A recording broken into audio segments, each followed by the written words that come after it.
following locations in Colorado, Boulder, and the western suburbs of Denver, Castle Rock, and Greeley. Winter storm warning remains in effect until 6 p.m. Mountain Daylight Time this evening. Timing: snow will continue through early afternoon. A gradual decrease of snow is expected by mid to late afternoon.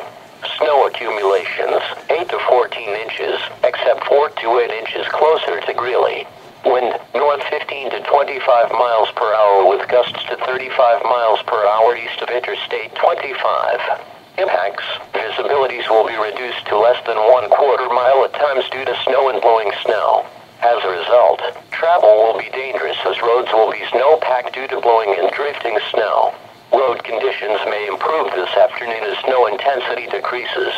A winter storm warning for heavy snow means severe winter weather conditions are expected or occurring. Significant amounts of snow are forecast that will make travel dangerous. Only travel in an emergency. If you must travel, keep an extra flashlight, food, and water in your vehicle in case of an emergency. This is a winter weather advisory.